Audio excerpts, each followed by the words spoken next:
Queridos, para o nosso estudo desta manhã, eu convido a todos que abram suas Bíblias no texto de Deuteronômio, capítulo 7. Deuteronômio, capítulo 7. Está dentro daquele livro inspirado por Deus a Moisés para reeditar as leis que Deus ditou desde o Êxodo até o livro de Números. E agora, quando o povo está para entrar na terra prometida, não aqueles que saíram do Egito, exceto Josué e Calebe, mas aqueles que nasceram no deserto, eles estão para entrar na terra prometida e eles reescrevem as leis com alguns detalhes, algumas explicações que Deus o inspirou, porque foram necessárias diante da experiência de 39 anos e 10 meses. Sim, para completar 40 anos, vem este livro de Deuteronômio. Cobre um espaço de tempo de 2 meses antes da morte de Moisés, quando Josué escreve a última parte do último capítulo de Deuteronômio, e aí começa então a conquista da terra prometida. Então, no capítulo 7 de Deuteronômio, eu lerei a partir do versículo 6 até o capítulo 8, versículo 1. Deuteronômio, capítulo 7, do versículo 6 até o capítulo 8, versículo 1. Diz assim: Porque tu és povo santo ao Senhor teu Deus. O Senhor teu Deus te escolheu para que lhe fosses o seu povo próprio, de todos os povos que há sobre a terra.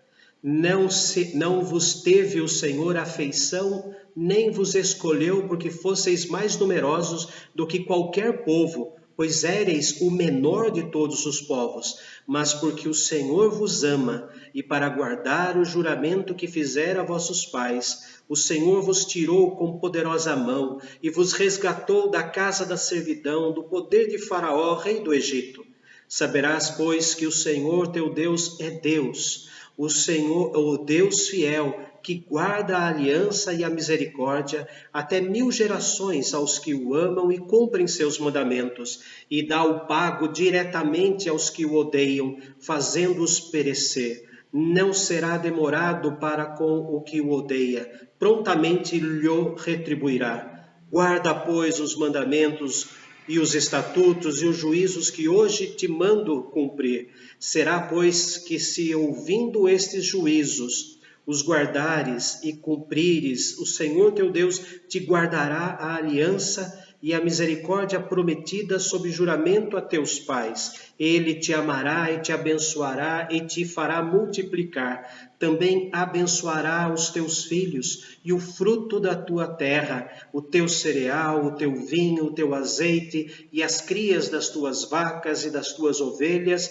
na terra que sob juramento a teus pais prometeu dar-te.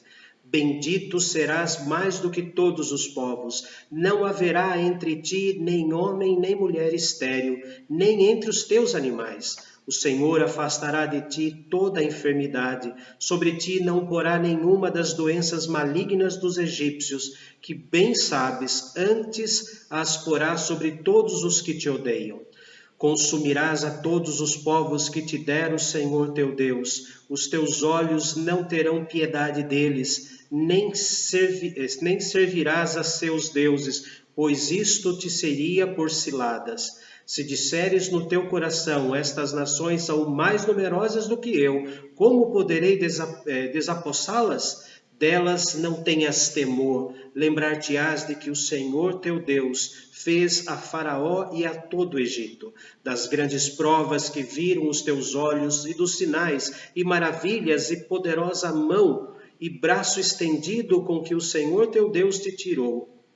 Assim fará o Senhor teu Deus com todos os povos aos quais temes. Além disso, o Senhor teu Deus mandará sobre eles vespões, até que pereçam os que ficarem e se esconderem de diante de ti.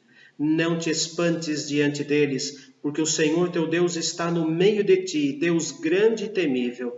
O Senhor teu Deus lançará fora estas nações, pouco a pouco de diante de ti. Não poderás destruí-las todas de pronto, para que as feras do campo se não multipliquem contra ti. Mas o Senhor teu Deus tas entregará e lhes infligirá grande confusão, até que sejam destruídas. Entregar-te-á também nas mãos os seus reis, para que apagues o nome deles de debaixo dos céus. Nenhum homem poderá resistir-te até que os destruas. As imagens de escultura de seus deuses queimarás a fogo. A prata e o ouro que estão sobre elas não cobiçarás, nem as tomarás para ti, para que te não enlaces neles. Pois é abominação ao Senhor teu Deus. Não meterás, pois, coisa abominável em tua casa, para que não sejas amaldiçoado, semelhante a ela. De todo a detestarás e de todo a abominarás, pois é amaldiçoada. Cuidareis de cumprir todos os mandamentos que hoje vos ordeno, para que vivais, e vos multipliqueis, e entreis e possuais a terra que o Senhor prometeu sob juramento a vossos pais. Deus, neste momento, faz uma aliança com o povo, com os jovens que nasceram durante a caminhada no deserto, filhos e netos daqueles que saíram do Egito. Deus faz uma aliança com eles, assume um compromisso, coloca uma marca na vida deles, mostrando que eles não devem de forma alguma terem seus corações misturados com os corações pecadores dos povos que habitam Canaã. Eles deveriam ser pessoas diferentes, santas, são cuidadas por Deus. E diz o texto que Deus se encarregaria de destruir aqueles povos através dos braços, através dos guerreiros de Israel. E então Deus assume um compromisso com eles. Deus assume uma aliança, um pacto. A palavra pacto, aliança e compromisso são palavras sinônimas. E Deus fez isso com o seu povo. E Deus fez isso não naquela época, fez também conosco, no dia da nossa conversão, no dia da nossa entrega total do nosso coração para Ele. Diante disso, eu gostaria de conversar com os irmãos, falar, estudar junto com os irmãos o seguinte tema: o que devemos saber para podermos viver a vida cristã de forma vitoriosa? Esse texto é rico em mostrar o que nós devemos saber e manter na nossa mente, alimentar a nossa memória com 4 espetaculares iniciativas de Deus na nossa vida para entendermos como devemos viver uma vida vitoriosa, uma vida cristã vitoriosa. Infelizmente, já vou avisando desde cedo, infelizmente o povo de Israel não seguiu a sua parte da aliança. Vemos em Juízes capítulo 3, de 1 a 6, e Juízes capítulo 2 também, de 6 a 13, que o povo desobedeceu, não cumpriu a sua parte do pacto que Deus estabeleceu, neste momento no capítulo 7, com Israel. E então se amaldiçoaram pegando deuses dos outros povos e manias dos outros povos. Nós precisamos tomar cuidado com o que nós recebemos e mantemos em nós coisas vindas do mundo. Precisamos ficar bem alertas, prestando atenção naquilo que nós adquirimos do mundo e que isso pode ser prejudicial a nós. Mas como eu vou ter esta comparação? Como eu vou saber? Com esses 4 elementos que nós vamos estudar agora. O que devemos saber para podermos ter vida cristã, para viver vida cristã de forma vitoriosa? A primeira coisa que devemos saber está ali no versículo de versículos 7 e 8.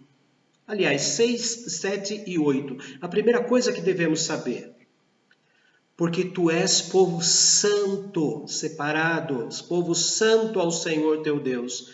O Senhor teu Deus te escolheu para que lhe fosses o seu povo próprio, de todos os povos que há na terra. Não vos teve o Senhor afeição, nem vos escolheu porque fosseis mais numerosos do que qualquer povo, pois éreis o menor de todos os povos, mas porque o Senhor vos amava, e para guardar o juramento que fizera a seus pais, o Senhor vos tirou com mão poderosa e vos resgatou da casa da servidão, do poder de Faraó, rei de Israel. A primeira coisa que devemos saber é que fomos escolhidos por Deus. Fomos escolhidos por Deus, não pelos nossos próprios, pelas nossas próprias obras ou próprios merecimentos. Veja os versículos 7 e 8, início do versículo 7 e início do versículo 8. Não vos teve o Senhor afeição, nem vos escolheu porque fosseis mais numerosos do que qualquer outros povos. Não.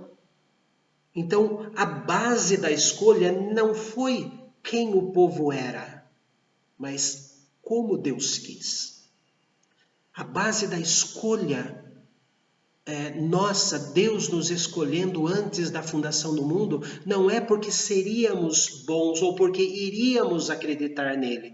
Deus não é um vidente, Deus não tinha uma bola de cristal antes de criar o universo e ali ele anteviu quem nós seríamos, ou que nós faríamos, então ele nos predestinou. Não, ele fez isso por causa da sua graça.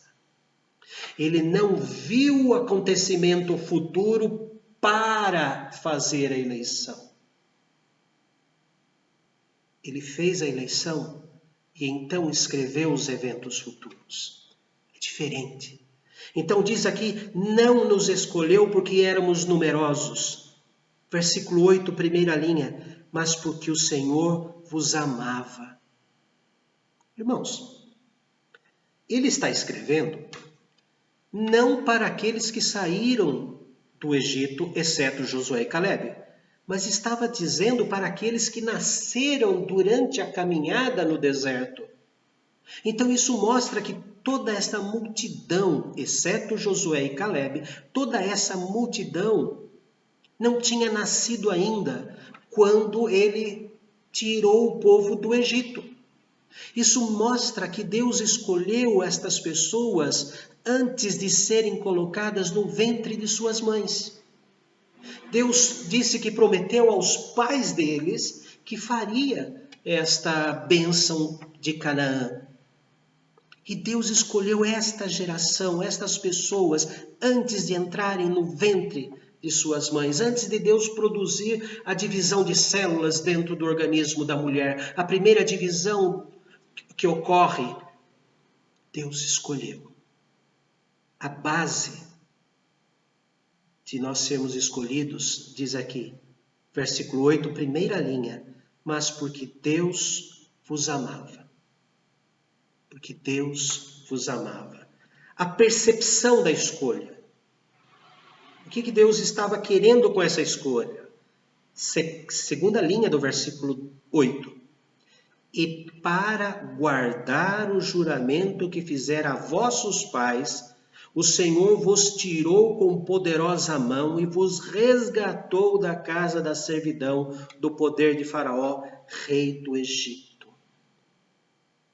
Para cumprir a promessa que fez aos nossos pais. Para cumprir esta promessa, eles herdarão a terra prometida. E qual foi o propósito? Qual foi o propósito dessa escolha? Versículo 6. Porque tu és povo santo. Porque tu és povo santo ao Senhor teu Deus. O Senhor teu Deus te escolheu para que lhe fosses o seu próprio povo. O propósito, para que eles fossem o povo de Deus, para que eles fossem recolhidos de todas as nações existentes naquela época. Esse daqui vai ser particularmente meu. Todos os povos pertencem a Deus. Sim, queiram ou não, todos os povos pertencem a Deus. Queira o ateu ou não, ele pertence a Deus. Mas Deus escolheu para ter um carinho especial por eles. Deus está errado? Claro que não. Ele pode. Ele pode fazer isso. Ele pode fazer isso, porque ele é onipotente. Santo, santo, santo, Deus onipotente. Ele pode. Ele tem o domínio sobre todas essas coisas. Então, a primeira coisa que devemos lembrar é que ele nos escolheu apesar de nós. Ele nos escolheu baseado no amor que ele sente por nós antes mesmo do nosso nascimento. A percepção da escolha é para guardar o juramento que ele fez. Deus cumpre os juramentos, nós é que não. E o propósito para nós sermos o povo particular dele. Para nós sermos pessoas que ele guarda de maneira particular, com zelo, com diligência. Vamos adiantar um pouco mais. Existe uma segunda bênção que nós encontramos nesse texto. Veja ali. O que devemos saber para podermos viver a vida cristã de forma vitoriosa? Primeiro, fomos escolhidos. Apesar de nós, fomos escolhidos. A segunda coisa que devemos ver, a segunda bênção que devemos ver aqui e manter na nossa mente, está do versículo 8 até o versículo de número 11. Mas porque Deus vos amava e para guardar o juramento que fizera a vossos pais, o Senhor vos tirou com poderosa mão e vos resgatou da casa da servidão, do poder de Faraó, rei do Egito. Saberás, pois, que o Senhor teu Deus é Deus, o Deus fiel, que guarda a aliança e a misericórdia até 1000 gerações aos que o amam e cumprem os seus mandamentos, e dá o pago diretamente aos que o odeiam, fazendo-os perecer. Não será demorado para com o que o odeia, prontamente lhe retribuirá. Guarda, pois, os mandamentos e os estatutos e os juízos que hoje te mando cumprir. A segunda bênção, temos que lembrar sempre, saber, manter a nossa memória viva, é que Deus cuida dos seus escolhidos. Deus não nos escolheu, colocou nessa terra e foi embora habitar outro planeta. Não, Ele continua cuidando dos seus escolhidos. Ele continua zelando pelos seus escolhidos. Ele continua velando pelos seus escolhidos. Ele continua presente nos seus escolhidos. Nós vemos no versículo de número 8, como é este cuidado. Porque, versículo 8, mas porque o Senhor vos amava com amor, com carinho, com atenção, nos levando à repreensão, levando-nos ao arrependimento.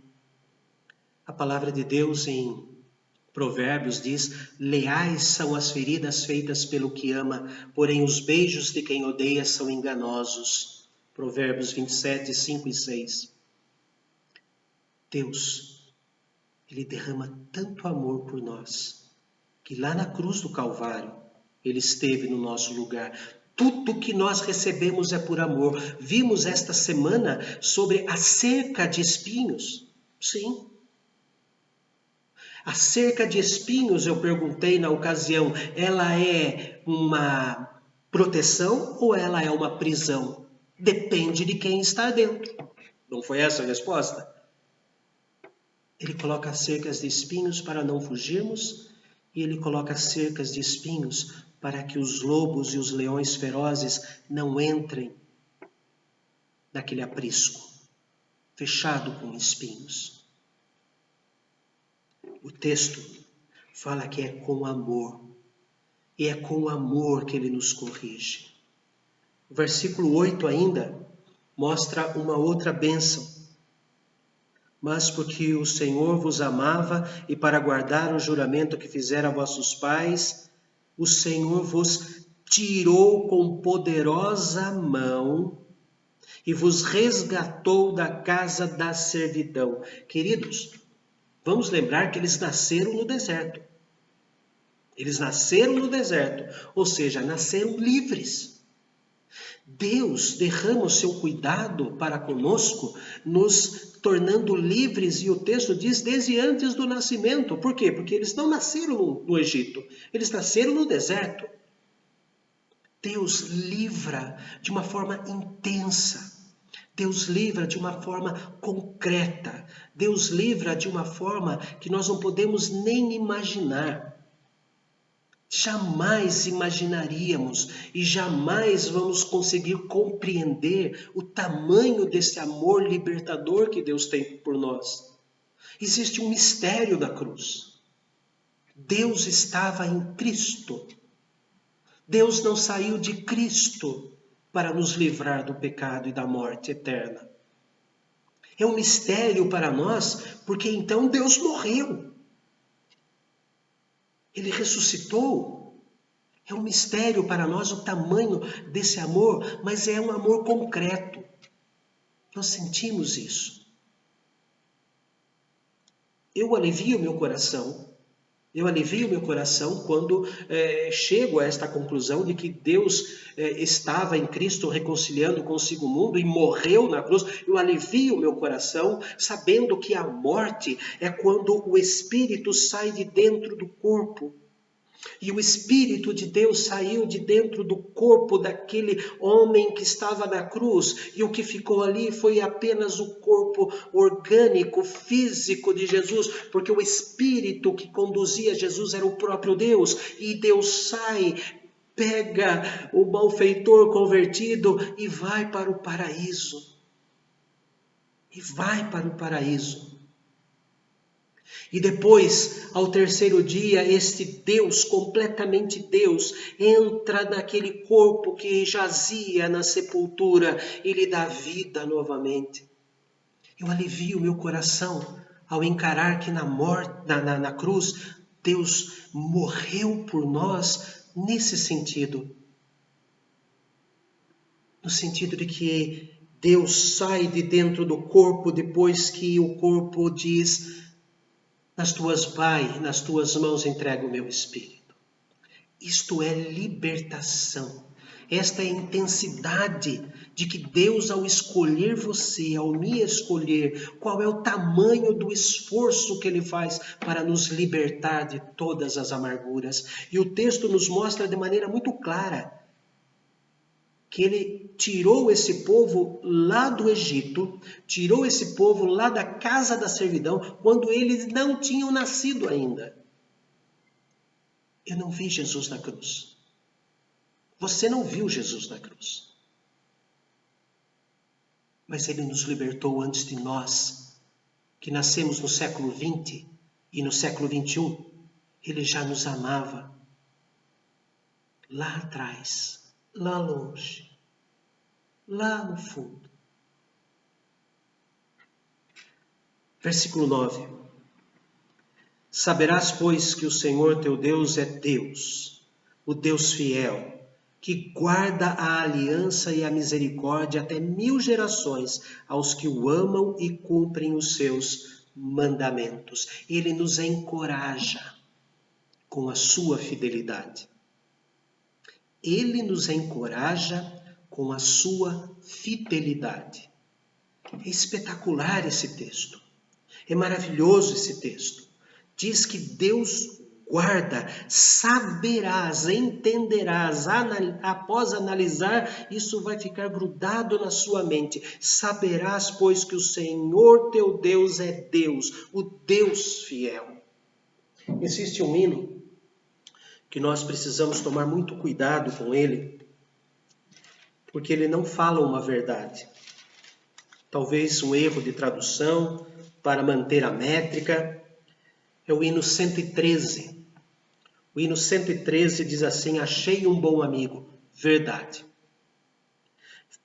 Segunda estrofe: levou-me as dores todas, as mágoas lhe entreguei, verdade. Terceira estrofe: as duas primeiras linhas: jamais me desampara nem me abandonará, verdade. Segunda linha: ser fiel e obediente a que viver, mentira. A fidelidade de Deus para comigo não depende da minha fidelidade para com Ele.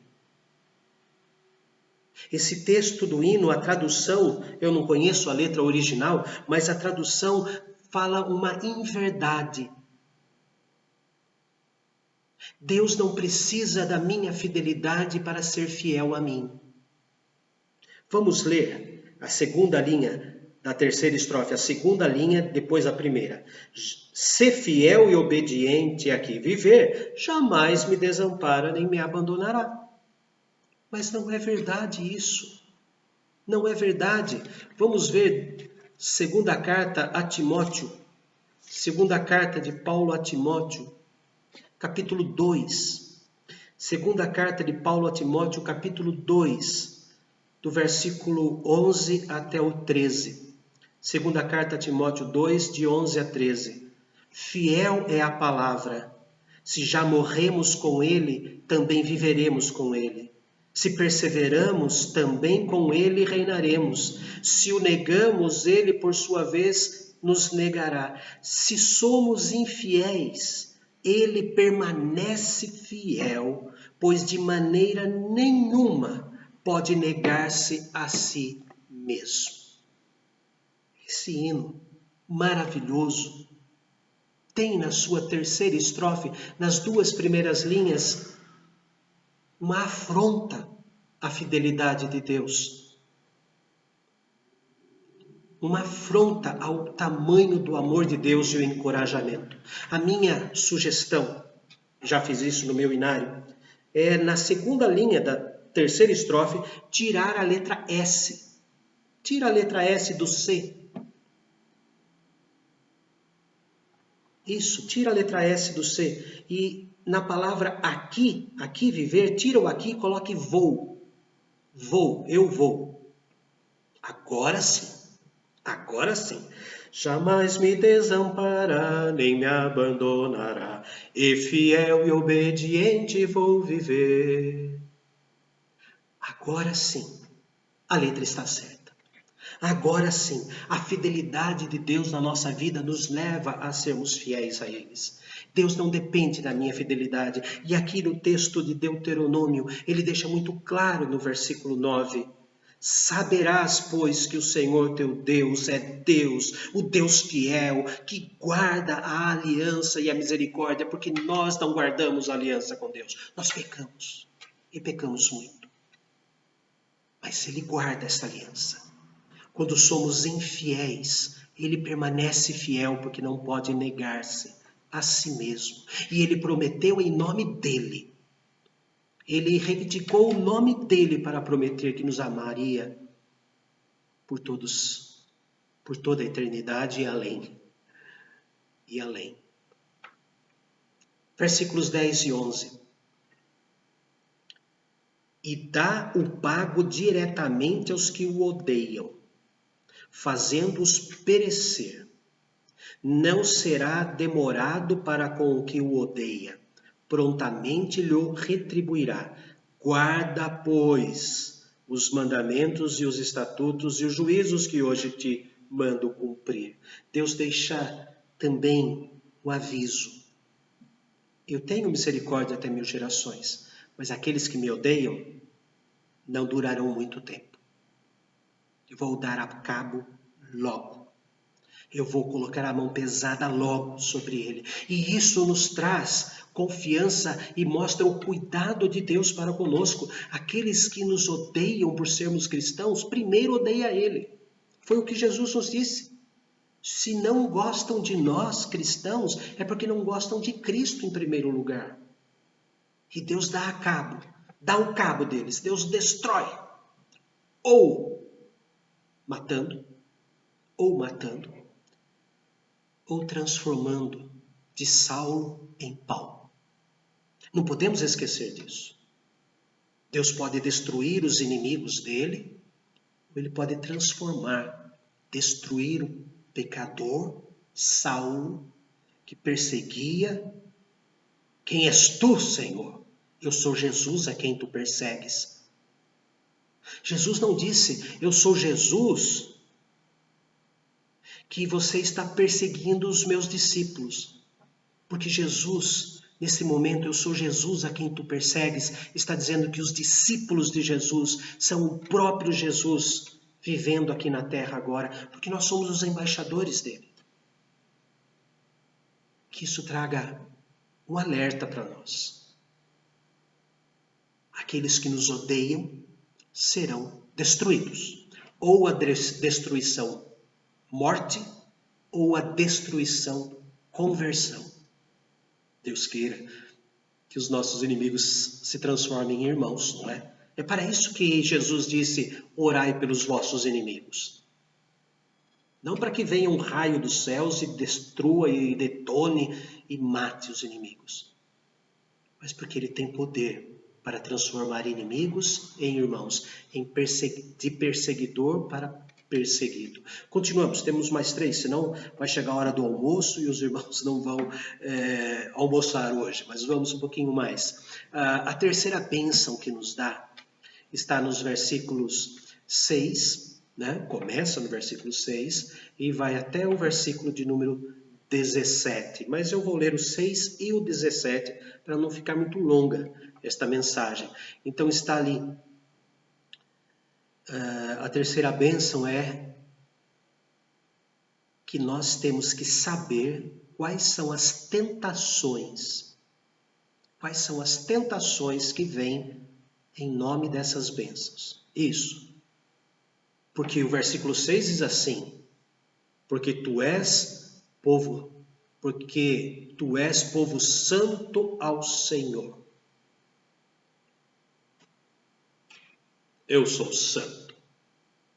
Eu sou filho de Deus. Eu sou filho do Deus Altíssimo. Eu sou filho do rei. Então eu sou príncipe. Teologia da prosperidade pura. O orgulho pecaminoso. Se eu sou filho de Deus, eu tenho que ser servo de Deus. Eu não posso ser orgulhoso porque Deus não é orgulhoso. Sede santos porque eu sou santo. O orgulho não combina com o fato de nós sermos santos, escolhidos e amados por Deus desde antes da fundação do mundo. A arrogância humana não pode nascer desses fatos bíblicos, a escolha, a misericórdia, a morte de Cristo por nós, porque não fomos nós que conquistamos a nossa salvação, foi Ele que nos deu pela graça. Diz o texto que Ele não teve afeição para conosco. Diz o texto que não é porque éramos bons, bonitos e grandes, mas porque Ele quis. Então não existe motivo de orgulho. Não, eu tenho um orgulho santo. Continua sendo orgulho, mas não é santo. É pecado. Versículo 17 diz assim, se disseres no teu coração, estas nações são mais numerosas do que eu, como podereis desapossá-las? Ou orgulho devido aos privilégios que Deus nos deu, ou então a timidez diante das responsabilidades. Deus vem falando do versículo 12 até o 17 que Ele é que vai derrubar, que Ele não vai deixar nenhuma mulher estéril, nenhuma vaca estéril, nenhuma ovelha estéril, que Ele vai colocar doenças malignas, versículo 15, o Senhor afastará de ti as enfermidades, mas colocará pestes malignas sobre os egípcios e sobre aqueles que o odeiam, consumirá todos os povos que te der o Senhor teu Deus. É Ele que vai agir. Então não seja tímido falando assim, ou então pensando, se disseres no teu coração, coração é o lugar onde as emoções nascem, lembra? Se disseres no teu coração, essas nações são mais poderosas, ele está lembrando dos 12 espias, lá no comecinho da caminhada no deserto. Ele está fazendo com que lembremos deles lá atrás. Não, eles são grandes. Esses que espiaram a terra falaram para os seus filhos e netos, não, eles são gigantes lá. Eles são muito grandes lá. Nós vamos morrer. É como se o filho dissesse, meu pai, antes de morrer, disse que eles são gigantes e eu vou morrer ali. Deus está dizendo que não. Deus está dizendo que Josué e Caleb vão entrar na terra prometida, sendo os dois únicos que saíram do Egito, porque eles falaram que Deus iria ajudar. Dois pecados, duas tentações que o povo de Deus corre. Primeiro é o orgulho dos privilégios que recebe, depois é a timidez diante das tentações que chegam na nossa frente. É Deus que nos faz vitoriosos. Quarto lugar, versículos 18 até o capítulo 8, versículo 1. Versículo 18. Dessas nações, não tenhas temor. Lembrar-te-ás do que o Senhor teu Deus fez a Faraó e a todo o Egito, das grandes provas que viram os teus olhos, e dos sinais e maravilhas e mão poderosa e braço estendido com que o Senhor teu Deus te tirou. Assim fará o Senhor teu Deus com todos os povos aos quais temes. Vocês viram tudo o que eu fiz durante esses 40 anos no deserto. Quantas batalhas foram vencidas ainda no deserto. Vocês viram. Vocês não precisaram ver o que os 10 pragas no Egito. Eu mostrei para vocês bênçãos e sinais durante a caminhada aqui. Nós temos que lembrar que de Deus vem o nosso encorajamento. De Deus vem a nossa fidelidade. A fidelidade de Deus nos leva a sermos fiéis a Ele. Não tenha medo delas. Lembrar-te-ás do que o Senhor teu Deus fez a Faraó, conforme os teus pais falaram, e o que ele fez, versículo 19, durante a caminhada no deserto. Lembre-se. Quantas bênçãos diz e quantas são. Não é? Lembre-se. Esta fidelidade de Deus lá no passado nos dá coragem para enfrentar o futuro. Lembre-se. O Salmo 13, que nós examinamos há poucos vídeos atrás, o Salmo 13, quando ele termina, no tocante a mim confio na tua graça, cantarei ao Senhor por quanto me tem feito muito bem. Lembrar das coisas maravilhosas que ele nos deu. Versículo 21. Não te espantes diante deles, porque o Senhor teu Deus está no meio de ti, Deus grande e temível. Lembre-se de sempre procurar conhecer a Deus. Lembre-se da proximidade que Deus tem na sua vida. Lembre-se da presença de Deus na sua vida. O texto é muito claro. Eu tenho que conhecer. Não te espantes diante deles, porque o Senhor teu Deus é teu Deus. Está no meio de ti e Ele é grande e temível. Os povos temem, é por isso que não querem que Ele exista. O ateu teme a Deus, por isso que não quer que Ele exista. O diabo teme a Deus, por isso quer que Ele não exista. É este Deus que nos deu o privilégio de chamá-lo de Pai. Pai. Versículo 22. O Senhor teu Deus lançará fora estas nações, pouco a pouco, de diante de ti. Não poderás destruí-las todas de pronto, para que as feras do campo se não multipliquem contra ti. Senão existiria um problema, Deus criaria um problema se todos os povos de Canaã morressem no mesmo dia, na mesma batalha, no mesmo período de batalhas, todos os povos, porque daí os animais comeriam, teriam novos filhotes e os filhotes cresceriam e aquilo que seria uma bênção de Deus passa a ser uma maldição para o povo de Israel. Deus pensa muito. Isso me leva a ter um tema na cabeça a respeito deste versículo 22. E o que temos que saber, e saber de uma forma muito concreta, certa, é que Deus cuida de nós até lá no futuro. O nosso futuro está nas mãos de Deus. Não falamos isso? O futuro pertence a Deus. Olha só, Deus já cuidou do nosso futuro.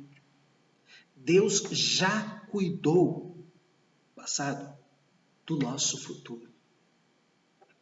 Queridos, o que devemos saber para podermos viver a vida cristã de forma vitoriosa? Que fomos escolhidos por Deus. Devemos saber como Deus cuida dos seus escolhidos. Devemos saber quais são as tentações que nós corremos. E devemos saber de onde vem o nosso encorajamento. Das evidências do passado, do conhecimento de Deus e da certeza de que nosso futuro está com Ele. Que o Senhor, amado nosso, nos dê alegrias e que possamos retornar o quanto antes para os trabalhos juntos. Mas enquanto não podemos nos reunir, vamos uns aos outros incentivar na procura do conhecimento de Deus. Cantemos agora o hino de número 40. Hino de número 40, que fala assim: cantai a Cristo Salvador, que tanto nos amou, e para nossa redenção seu sangue derramou. Salvação, salvação, alcançou-nos o Filho de Deus. Salvação, salvação, aleluia ao Filho de Deus. Louvemos a Deus com este hino.